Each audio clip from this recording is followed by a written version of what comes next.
Hey guys, welcome back to my channel. My name is Patricia. If this is the first time on my channel, I am a sewing and fashion enthusiast, and on this channel I like to make and refashion both trendy and classic pieces to suit your style and lifestyle. So if this is something that interests you, then please make sure that you hit the subscribe button, and also make sure that you hit the like button, as this helps my channel grow, and also make sure that you share this video to whoever it will benefit. So I am coming to you guys whilst I am thinking about how to go about my video, because I want to try something new, but I really am confused as to how to go about, not the tutorial, but whether to do what I want to do in this tutorial or not to. So I want to alter this blazer, and I'm going to show you the blazer in a bit. Alrighty, so this is the blazer in full view. It is quite long. The sleeves are also pretty long. And then also the back is big. I mean, it's oversized. But there's something about this blazer that doesn't make me want to keep it the way it is. But I like the blazer too. It's pretty neat, right? I think I'm going to take the sleeves off. I think I want to do that. Okay, and take it in on the sides or on the back where it has this line. I'm not sure if you can see. So I'm thinking I'll take some from it. I don't intend to make it too tight. Otherwise, this part is going to shoot out, and I don't like that. See, I want it to just be smooth, and I'm going to do this vlog style. Not so much of a tutorial. I do have a blazer tutorial, how I take in an oversized blazer to fit me, on my channel, and I'm going to be leaving the link below, so make sure to check it out if you want a detailed video on how to take your blazer in. I think it's the best detailed video on how to take in an oversized blazer here on YouTube. Yes, I said it. So make sure to check it out. Alright, so let's get to the video. Alright, so I am going to use my trusty seam ripper, and then I'm going to go ahead to take the sleeves. Start from any point. So with the seam ripper, I'm just going to use the blade part to go through it quickly. But if I lay down and I play dead and I stay dead, maybe you'll get sick of being the monster out of my head, under my bed. I'm going to have to also take the lining out. I really like the fabric of the lining. I like stripes and I like checked or plaid. Alright, so the first sleeve is off. I find it interesting that they folded this part in, and then they stitched this to the lining. For some reason, I wasn't feeling the shoulder area too much, so I'm wondering if that's the reason. So I'm going to go ahead to just release that. So if I release that, I may have to cut the foam here, but I want to have the shoulder area look quite prominent. So I'm thinking I should probably fold it over. So I'm going to go ahead to remove the other sleeve. Then we'll carry on. In the process, I also am doing reels. So if you're not following me on Instagram, please make sure that you go to Instagram and follow me at the Patricia Patrick. I also have a link in the description section. Alright guys, so I have taken the sleeves off, so this is how it looks. I think I like it because those sleeves are way too long. The length is giving me, sleeveless. So I'm going to be taking it in on the sides because it's quite big. This is beginner friendly blazer alteration. If you want to do blazer alteration and you're scared, go to the thrift store and get you men's blazer that you don't care about, right? And then take the sleeves off. It will also help you learn how to make a blazer. So I am actually noticing the canvas and everything inside because I want to make a blazer from scratch. I've made one before, but I didn't use all of these, so you can tell the quality. I want to do it right this time around, so I'm paying attention to these things. I have already gone ahead to measure from the base of the neck to this point, and I got this line by making sure my measuring tape aligns with this point. This is where the seam meets the armhole, so that's how I was able to get this line. Again, check my video, you will see how I did that. And so knowing that, I have transferred the measurements of this blazer onto the back of this. So I am going to unpick this. So I've already transferred that measurement here, so there's a point here, and I'm going to make sure it goes into my waistline. I don't want it to come all the way down. And I will be doing the same from the front as well, because I need to take some from the front as well. So that's just about it. And I'm going to do the same thing in the lining. All right, for the front, I've gone ahead to do the same thing. I measured from the seam to the seam here, and then I did that on this blazer, and then I came here and measured this. This is 18.5, and then the other blazer is 16.5. So that means I need to take 2 inches off. So I did take an inch from each side. That's all. That's all. It's a bit of math. If you don't like math, your brains will start burning a little bit, but then trust me, I am terrible with math, but I am doing this so you can do it too. I don't want to touch this part of the blazer.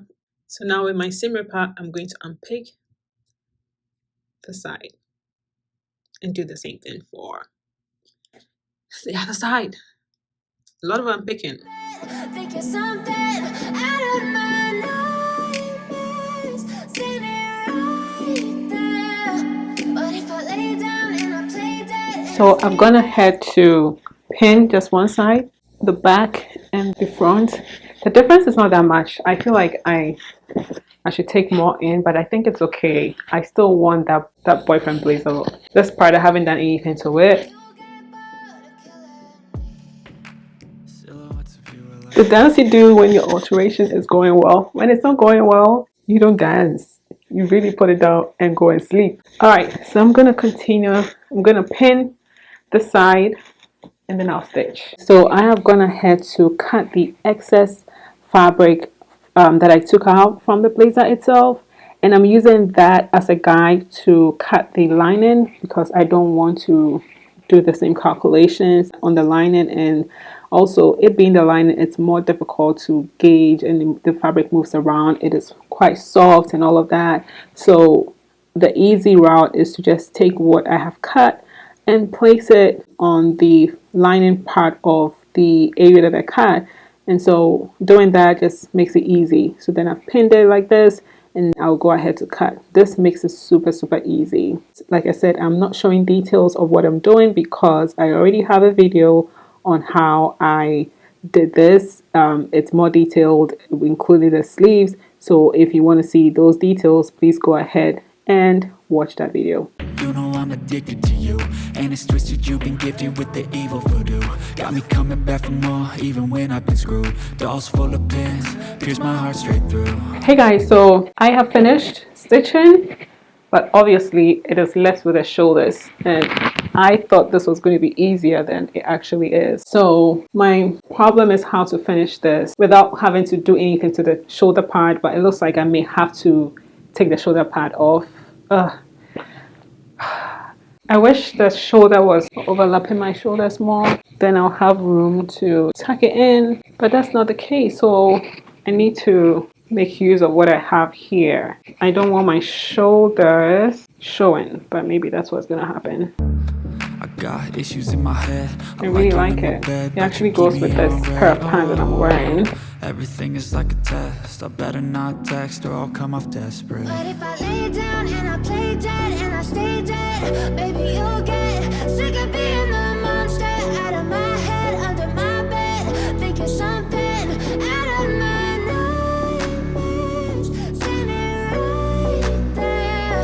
But if I lay down and I play dead and I stay dead, then will you get bored of killing? So if I play dead, will you regret everything that you did, that you said? I don't think you understand. If you have a piece of fabric, whether square or rectangular, you fold it over so that the selvages meet. This part is more stretchy. That's where you have some stretch or give. That is the bias. So when you cut along this line, you're going to get some stretch. And for round shapes, let's say armholes or necklines, when you're sewing around those areas, it's very tricky. And if you need to finish those areas, it is best to use something that has some stretch so you can bend the fabric around the curves of the neck or the armhole. So basically that's what I did.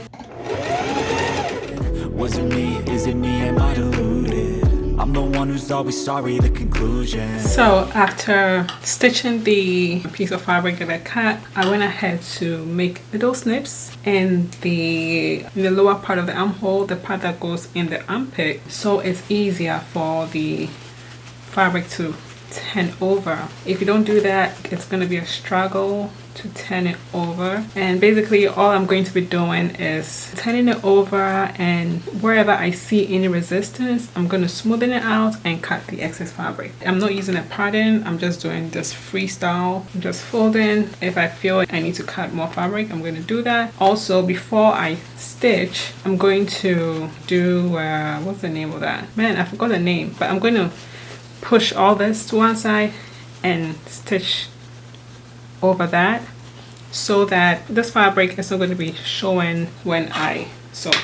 This is what I'm talking about. So it allows, you know, this fabric to stay in, especially because this is black and this is navy blue.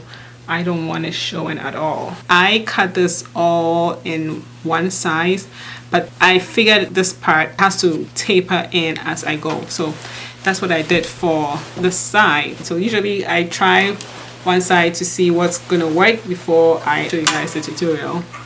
So that's what I'm gonna have to do. So for this one, I already cut the size, and what I'm doing right now is just pinning and pinning and pinning till it lays flat. So as I pin and I'm met with any form of resistance, I'll cut excess fabric. That's because I'm just being lazy and not doing what I need to do right from the get-go. Alright, so now I am hemming at this point because I don't want the stitching to come on the side. So this part is just hand stitching. And that's all I'm doing. And as I'm doing it, I'm making sure that I'm making it lay flat as well. It's a bit of a struggle, but it's all patience. Understand what you're doing, and my heart's black and blue from the bruising. I feel like when I'm with you I'm losing. I feel like you think that this amusing, sitting there gaslighting and confusing. So I'm going to make sure that I do the same till I get to this point, and that's it. This blazer is done. I am so happy that I have gone ahead to take off the sleeves because I was swimming in the blazer. The next clip you're going to see me style this. I hope that this is helpful to you if you are trying to do something similar. If you have a blazer that you are thinking of making it sleeveless, I hope that this is helpful. I keep surprising myself every time I do something. I cannot believe I did this.